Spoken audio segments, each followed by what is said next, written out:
네, 안녕하세요. 지금 3시 59분이고요. 4시, 1분 후 4시에 바로 시작하도록 하겠습니다.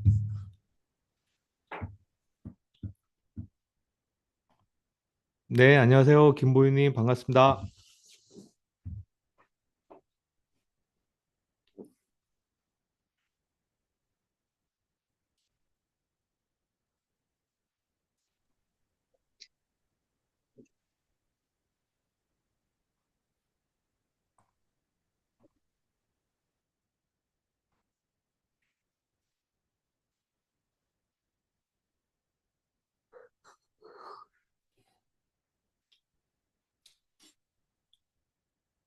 네, 4시 됐네요. 네, 진행하겠습니다. 안녕하십니까. 김태환 부장입니다. 이제 2025년 2월 11일 V그룹 투자 아이디어 공유 시간을 진행하겠습니다. 일단 이제 해외 시장부터 먼저 말씀을 드리면요. 이게 S&P 500의 주봉입니다. 주봉이고 주봉 기준으로 이제 매도 신호가 발생을 했죠. 매도 신호가 발생했고 일봉으로 보면은 이런 모습을 보여주고 있어요. 이런 모습을 보여주고 있고 뭐 흐름을 보면은 뭐 11월 달에 대통령 선거가 있었고 뭐 트럼프 대한 기대감 뭐 당선된 다음에 트럼프에 대한 기대감으로 뭐 주가가 이제 올라간 것도 아니고 빠진 것도 아닌 뭐 이런 상태에서 이제 답부 상태에서 옆으로 기고 있는 모양이 나온다라고 보시면 되고 그 와중에 이제 음, 조금 이제 좀 그 약간 이제 좀 우리가 좀 관심을 두고 봐야 될 뉴스가 이제 딥싱크가 이제 중국의 딥싱크가 출연하면서 이제 기존의 AI의 주도가 미국 중심으로 발생을 했잖아요. 그래서 이제 미국의 M7 중심으로 강했던 시장에 약간 이제 변화를 줄 수 있는 충격을 왔다라고 봐서 최소한 제 기준으로는 미국 시장에는 상당히 안 좋은 뉴스였다라고 보고 있거든요. 그래서 이제 시장이 어, 좀 이제 많이 올라갔으니 많이 상승한 상태에서 사실은 이제 호재보다는 악재에 좀 민감하게 움직일 거라고 예상을 하고 있는데 그 악재가 나타난 걸로 보고 있어서 사실은 이제 엔비디아의 주가는 어, 고점을 뚫기가 좀 어렵지 않겠느냐라고 이제 제 개인적으로 이제 생각을 하고 있지만은 그래도 뭐 여전히 이제 주식을 잘하는 후배들 만나보면은 그 딥시크에 대한 그 악재는 뭐 크게 개의치 않고 뭐 여전히 엔비디아를 뭐 가장 선호하는 기업으로 선택을 하고 있더라고요. 근데 이제 뭐 저는 약간 좀 부정적으로 보고 있지만은 여전히 주위에 주식을 잘하는 후배들은 엔비디아를 기점으로 N7의 주식들을 여전히 좋게 보고 있다라는 정도로 하여튼 참고하시면 될 것 같고요. 하여튼 딥시크가 이제 영향을 준 건 뭐 미국 S&P 500에는 큰 영향을 안 주고 있는 모양으로 보여지죠. 그러나 이제 나스닥이나 필라델피아 반도체는 약간 좀 다른 모양이죠. 나스닥을 먼저 보면은 나스닥 차트는 비슷하네요. 비슷한 차트의 흐름을 보여주고 있고 이제 필라델피아 반도체 지수를 보면은 약간 뭐 요것도 뭐 원체 이제 뭐 필라델피아 반도체 지수가 주봉 기준으로 오랜 기간 오랜 기간 조정을 받았으니까 조정을 받다가 매수 신호가 나왔는데 또 매도 신호가 나왔으니까 이거는 제가 조금 부정적으로 보는 시그널이라고 그랬잖아요. 그러니까 이제 다시 한번 말씀을 드리면은 이제 주봉에서 MACD 사이클이 이런 모양을 이제 움직이는 게 이제 규칙적인 거고 올라갈 때는 67일, 떨어질 때는 57일. 그런데 이제 이게 하락이 깊으면은 뭐 이걸로 보면은 대충 한 200일 정도 조정을 받았잖아요. 그러면 골이 깊었으니 우리가 예상할 수 있는 예상치는 크게 반등한다. 왜냐하면 골이 깊었기 때문에 산이 높을 수 있다. 이게 첫 번째고 원체 시장이 약하기 때문에 반등이 약하게 갔다가 다시 하락할 수 있는 가능성이 2번으로 생각을 하는데 지금 이제 MACD, 그러니까 나스닥에서 MACD가 매수 신호가 오랜만에 발생했는데 바로 한 1, 2주 후에 다시 매도 신호가 발생했잖아요. 그럼 이제 2번일 가능성이 높은 거죠. 이걸로 보면은. 그래서 이제 제 생각에는 이게 조금 이렇게 하락하는 모습으로 진행이 되지 않겠느냐라고 저는 이제 생각을 하고 있는 거고 이게 필라델피아 반도체가 안 좋다면은 결국 이제 나스닥도 좀 부정적인 영향 그리고 S&P 500도 약간 이제 부정적인 영향을 주지 않겠느냐라고 생각을 하고 있는 게 이제 기본적인 생각이라고 보시면 됩니다. 어, 이게 이제 그냥 우리가 큰 건 없어요. 이제 뭐 이건 이제 향후 발생할 미래에 대해서 이제 기준점을 잡으려고 이제 조금 부정적으로 본다라고 말씀을 드렸던 거고 현재 시점에서 특이한 상황이 이제 두 가지가 나타났어요. 두 가지가 나타났는데 한 가지는 이건 잘 모르겠어요. 이게 왜 이렇게 바뀌었는지는 모르겠는데 혹시 알고 계신 분이 있으면 말씀을 해주세요. 지금 유로스톡스가 되게 강한 모습을 보여주고 있어요. 이게 주봉 차트거든요.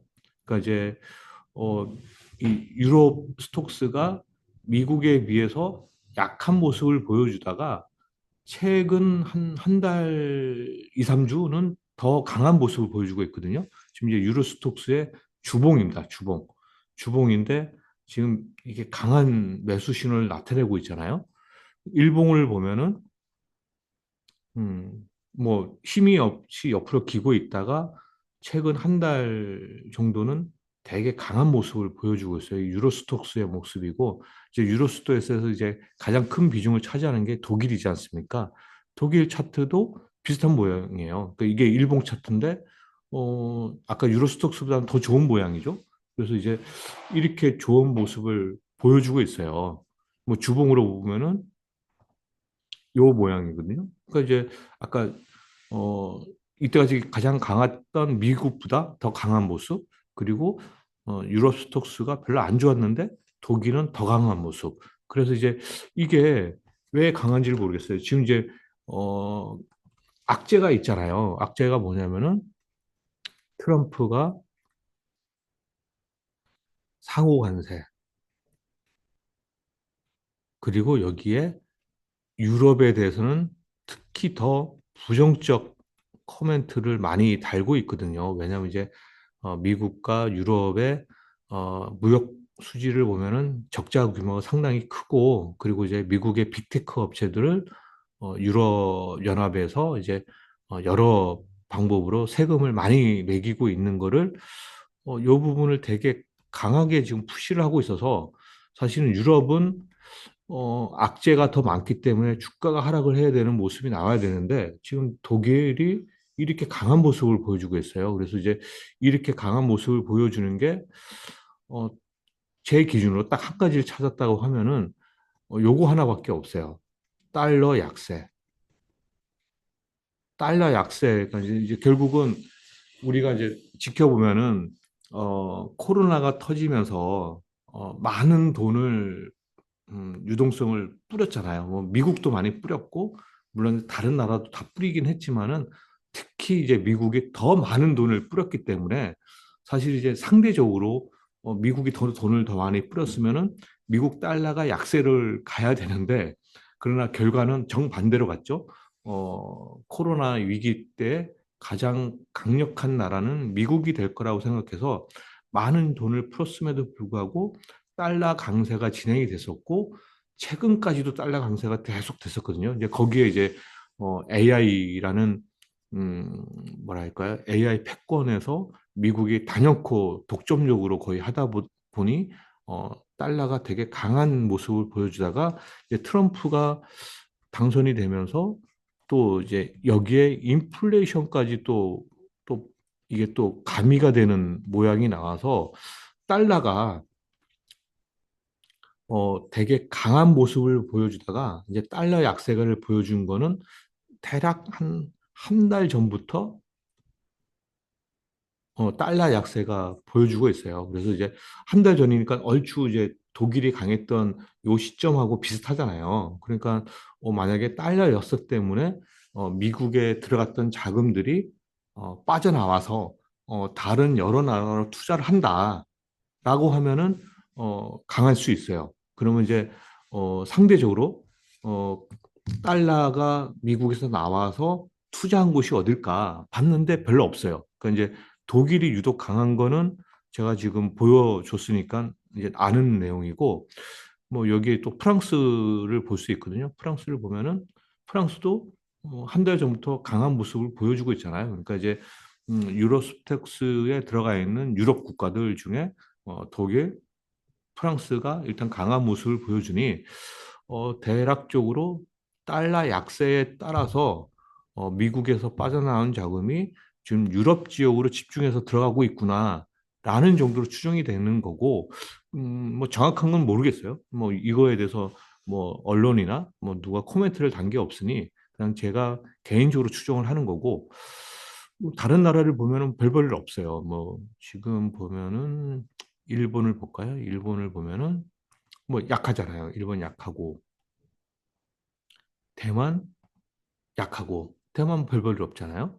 뭐 한국도 뭐 그냥 한국은 좀 강하죠. 한국은 좀 강한데 그렇다고 뭐 외국인이 주식을 사는 건 아니고 작년에 원체 이제 한국이 약했기 때문에 그런 모습을 보이고 호주 이런 모습 호주는 그래도 좀 강하네요. 한 달 기준으로 봤었을 때 상대적으로 미국에 비해서는 강한 모습이었으니까 호주도 외국인이 사고 있다라고 추정이 되는 거고 인도는 꼭 그렇진 않죠. 인도는 그렇지 않고 그리고 브라질 한 달 전보단 강하네요. 한 달 전부터는 강한 모습을 보여서 어찌됐건 미국에서 빠져나간 자금이 글로벌리 주식을 사고 있다라는 생각이 들고요. 이제 가장 중요한 중국이 있죠. 중국을 한번 볼게요.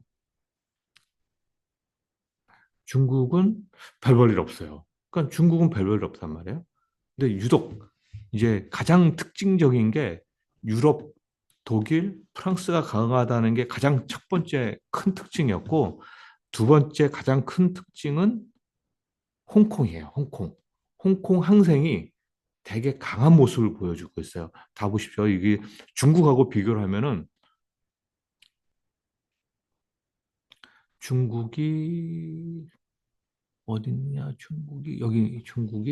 중국이 이 모습이잖아요. 이 모습하고 홍콩 항생하고 비교를 하면은 홍콩이 유독 강하잖아요. 제가 홍콩이 강한 건 알아요. 홍콩이 강한 건 알아요. 왜 강하냐면은 이것 때문에 그래요. 이거.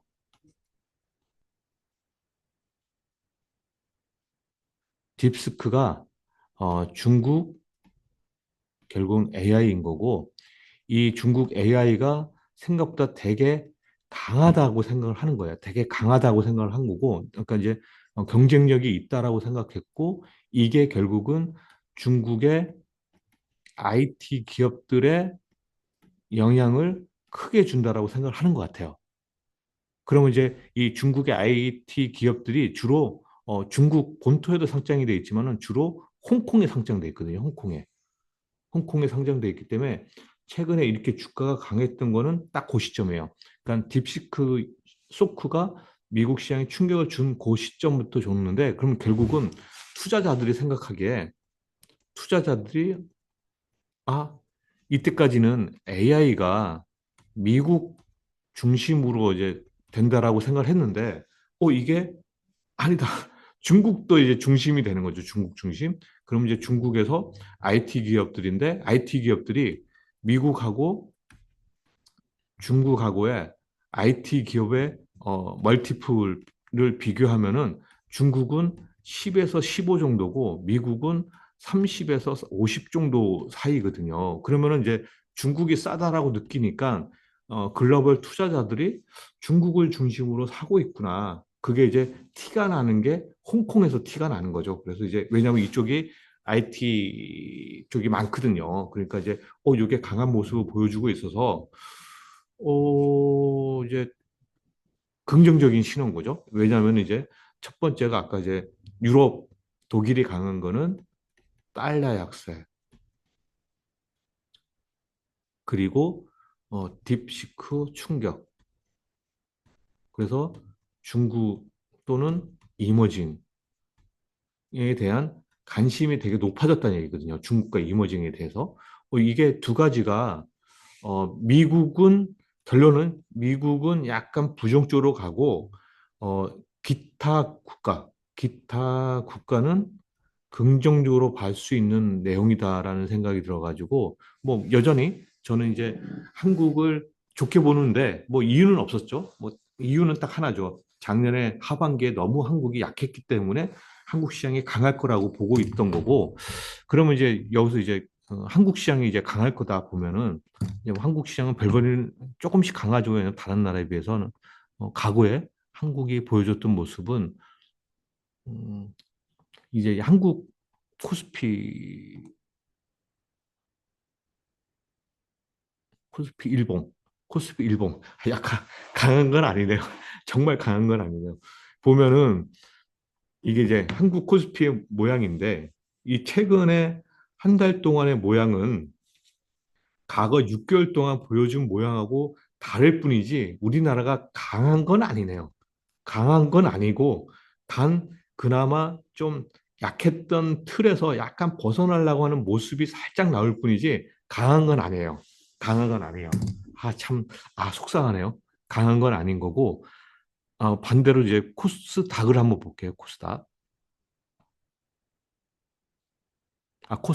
코스닥을 보면은 약간 이제 코스닥은 조금 더 강한 모습이 나오죠. 코스닥은 상대적으로 이런 모습이 나와요. 이런 모습이 그래도 한 달 동안에 보여준 모습은 약간 강한 느낌을 주고 있습니다. 뭐 그래도 코스피도 썩 강한 모습은 아니지만 그래도 6개월 동안 보여준 모습하고는 다르게 코스피도 강한 모습, 코스닥도 강한 모습 이렇게 이제 해석을 할 수 있어요.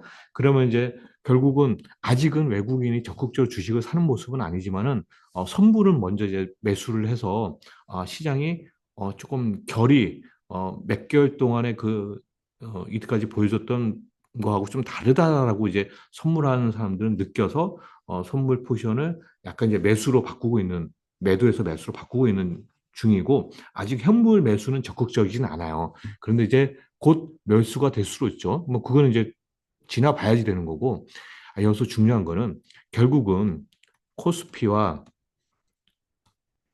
코스닥이 어찌됐건 상승을 한다 그러면은 결국은 여기에 지수가 움직이는 거잖아요. 지수가 움직이기 때문에 지수에 구성되어 있는 종목의 비중을 보면은 우리나라는 당연히 그 반도체죠. 반도체고 두 번째는 금융주 그리고 음. 코스닥은 바이오, 그리고 바이오하고 또 2차 전지. 이렇게 되잖아요. 근데 이제 반도체는 은근슬쩍 많이 올랐어요. 뭐 물론 이제 하이닉스도 많이 올랐고 삼성전자가 좀 덜 오르긴 했지만은 반도체는 하이닉스를 비롯해서 소부장들이 저점에서 꽤 많이 올랐기 때문에 이게 강해진다는 얘기는 얼추 이제 반도체는 해당이 되죠. 그러나 이제 아직 긍정적으로 보진 않아요. 왜냐하면 이제 이제 전체적으로 어, 미국의 반도체, 필라델피아 반도체 지수가 약간 이제 꺾어내려는 그림이 그려져서 반도체를 썩 좋게 보진 않지만 어찌됐건 한국에서는 코스피와 코스닥이 강한 모습에 반도체가 먼저 반응하고 있다라는 게 첫 번째고요. 두 번째는 바이오도 반응을 하고 있다는 얘기죠.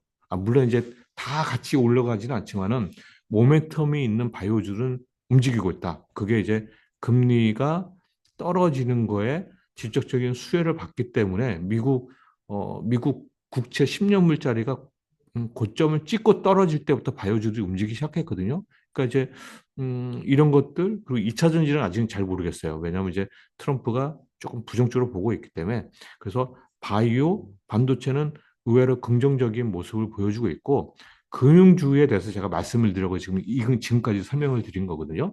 그러니까 이제 우리가 밸류업 프로그램을 어디에서 했냐면은 일본에서 했었어요. 아베가 아베노믹스라고 해가지고 아베가 총리일 때 근 한 5년 전 얘기죠. 5년 전에 아베노믹스 하면서 일본 엔화 약세 그리고 물가 상승 뭐 이런 거를 타겟으로 해가지고 엄청나게 많이 했는데 그 아베노믹스 중에 한 가지가 하나 포함이 되는 게 주가 밸류업이에요.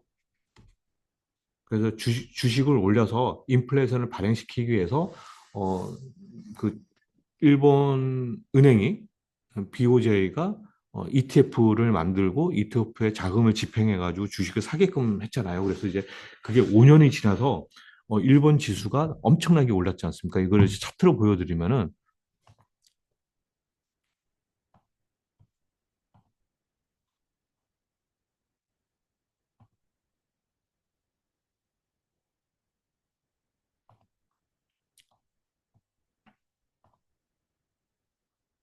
주봉으로 보여드리면은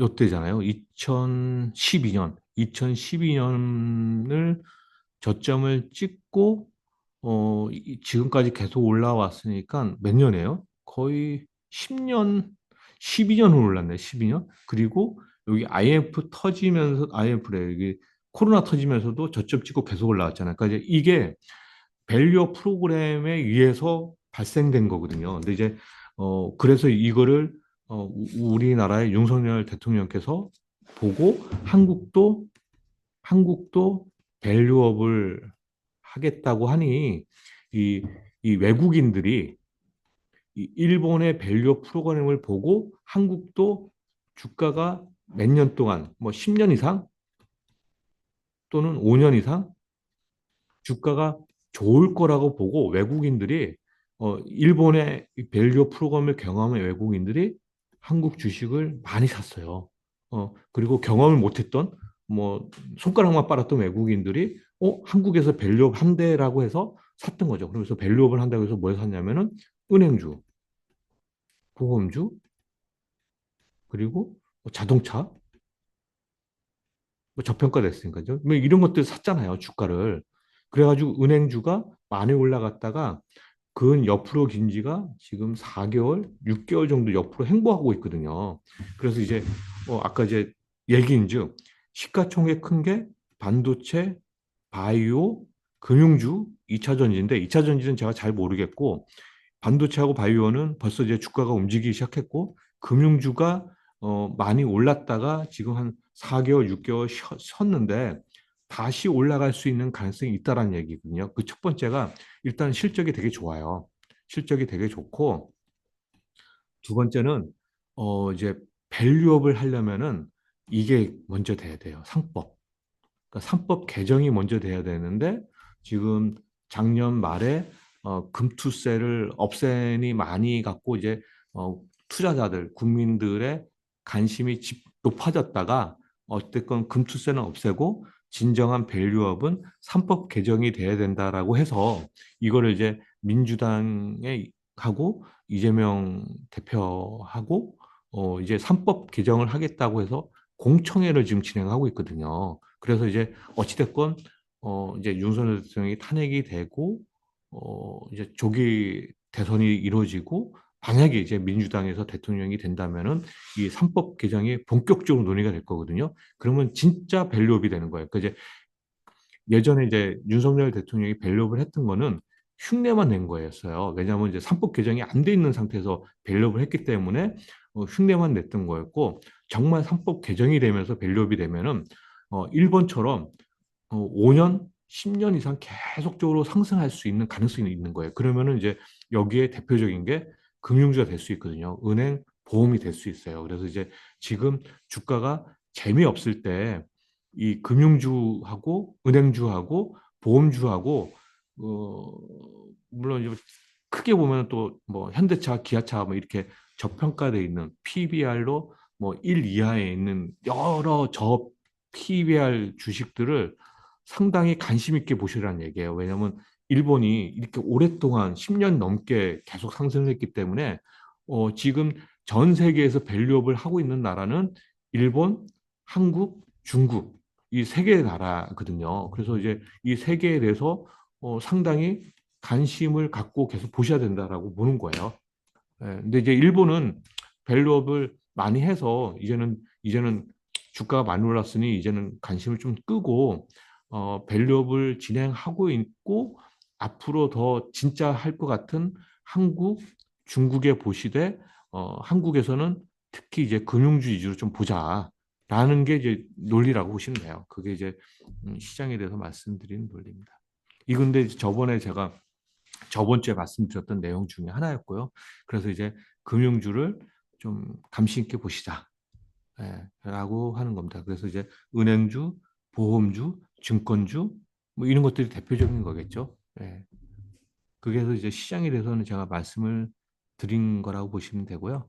그다음에 이제 해외 기업에 대한 투자 아이디어인데 잠깐 보고 말씀. 별로 이렇게 특별하게 말씀드릴 건 없어요. 이제 원체 이제 작년이죠. 저번 주 주초에 이제 샘 알트먼이 이제 일본하고 한국 방문해서 거기에 이제 상당히 이슈가 됐었고 뭐 이거는 이제 뉴스에 많이 나왔기 때문에 그거 보시면 되고 이제 그 전주에 이제 딥시크가 나와서 이제 딥시크에 대해서 이제 이러쿵 저러쿵 이제 구체적인 얘기들이 좀 많이 나왔어요. 이제 요것도 그냥 읽어보시면 됩니다. 근데 이제 여기서 결론은 딥시크가 상당히 어, 투자자들한테는 충격을 준 것 맞다. 그래서 이제 어, 이거에 대해서 이제 미국 중심의 AI 패권이 중국으로 퍼지고 그리고 아직까지 투자를 못했던 여타 기타 나라들도 퍼질 수 있다. 그러면 이제 일본, 한국, 뭐 유럽 국가들은 여기에 상당히 관심을 높일 수 있다라는 내용으로 해석을 하시면 될 것 같아요. 뭐 그리고 거기에 따라서 뭐 여전히 기존의 AI가 주는 어떤 이제 영향력은 여전하게 주어진다라고 보시면 될 것 같아요.